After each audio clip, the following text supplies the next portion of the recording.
Hello, আমি Priya. Welcome to my another blog. তো আমাকে দেখছো আমি রেডি হয়ে নিয়েছি, কারণ আমি আজকে বিকালে আবার একটু ঘুরতে বেরোবো। আর আমি না আউটফিটের জন্য একটা ভিডিও করব বলে ছাদে উঠেছিলাম, কিন্তু ছাদে ওঠার পর আমার কন্ডিশন ঠিক এরকম হয়ে যায়।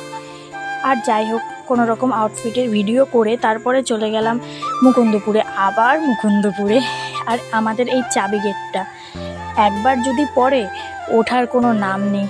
তারপরে এই রাস্তা ধরে চলে গেলাম মুকুন্দপুরে, কিন্তু মুকুন্দপুরে গিয়েও দেখি ওখানেও এক ফোঁটাও হাওয়া নেই।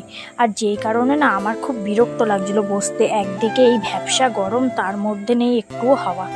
তো ওখান থেকে দুটো ফুটি কিনেছিলাম, একটা ফুটি আমি খেয়েছিলাম আর লেসটাও আমি খেয়েছিলাম।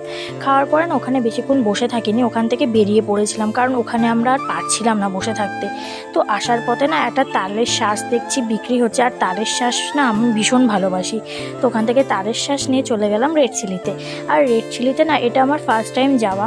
অ্যাম্বিয়েন্সটা অত একটা ভালো না, কিন্তু খাবার দাবারের কোয়ালিটি অ্যান্ড কোয়ান্টিটি দুটোই ভীষণ ভালো ছিল, যেটার জন্য আমি আবার যাব।